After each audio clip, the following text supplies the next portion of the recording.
আশ্রয় নিয়েছে, পালিয়ে গেছে। তিনি বাংলাদেশের প্রধানমন্ত্রী নন, তিনি বাংলাদেশের গণশত্রু। শেখ হাসিনাকে বাংলাদেশে আমরা ঠিকই ফিরিয়ে আনব, সেটা প্রধানমন্ত্রী হিসাবে নয়, গণশত্রু হিসাবে বিচার করার জন্য তিনি বাংলাদেশে তাকে অচিরেই ফিরিয়ে এনে তাকে বিচার করা হবে। বন্ধুগণ, বাংলাদেশের মানুষ 1971 সালের এই ডিসেম্বর মাসে আত্মনিয়ন্ত্রণের অধিকারের জন্য জীবন দিয়েছিল, দেশ স্বাধীন করেছিল।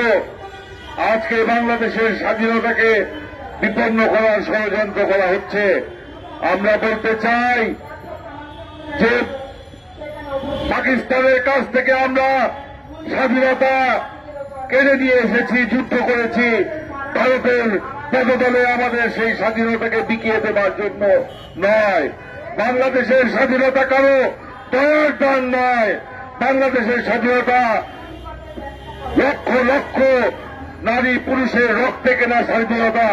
এই স্বাধীনতাকে কেউ বিপন্ন করতে চাইলে তার সেই কালো হাত ঘুরিয়ে দেওয়া হবে, ভেঙে দেওয়া হবে।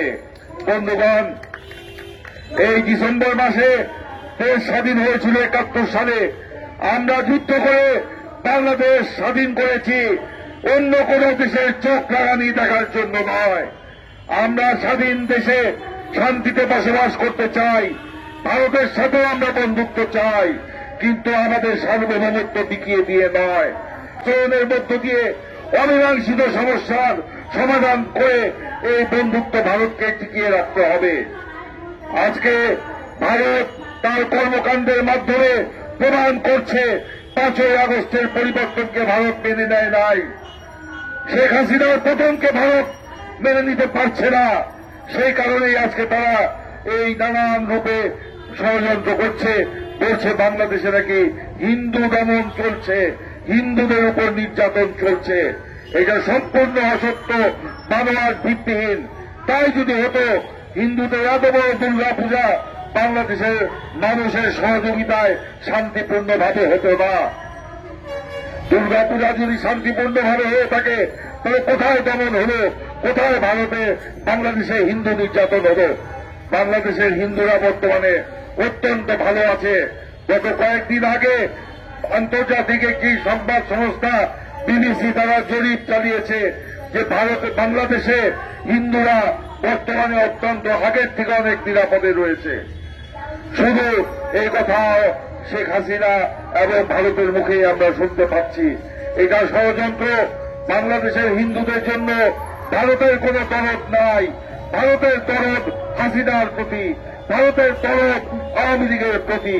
সেই কারণেই আমরা দেখি যে ভারতের পররাষ্ট্র মন্ত্রণালয়ে মিটিং হয় বাংলাদেশে শেখ হাসিনা এবং আওয়ামী লীগকে পুনর্বাসন করার এজেন্ডা নিয়ে। আমরা বলতে চাই, আমরা বাংলাদেশে শান্তিতে থাকতে চাই। ভারতকে বলতে চাই, বাংলাদেশের এই পরিবর্তনকে মেনে নিন। এই যে ছাত্র গণবিপ্লবের মধ্য দিয়ে বাংলাদেশ গণতন্ত্রের পথে, সাম্য এবং মানবিকতার পথে যে নতুন করে যাত্রা শুরু করেছে, সেই যাত্রাকে আপনারা সহযোগিতা করুন। এই ফ্যাসিস্ট হাসিনাকে আর প্রশ্রয় দিবেন না, বাংলাদেশে ফেরত দিন। ইনশাল্লাহ শেখ হাসিনার বিচার বাংলাদেশের মাটিতেই হবে। বন্ধুগণ, আমি আমার বক্তব্য দীর্ঘায়িত করতে চাই না। আমি শুধু এইটুকু বলতে চাই, বাংলাদেশে ভারতীয় আধিপত্যবাদ আর চলবে না। বাংলাদেশে ভারতীয় আগ্রাসন আর চলবে না।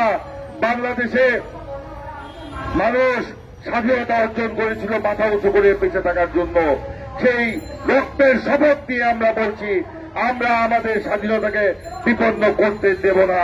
প্রয়োজন হলে আবার আমরা হাতিয়ার তুলে নিব আমাদের স্বাধীনতাকে রক্ষা করার জন্য, সার্বভৌমত্বকে রক্ষা করার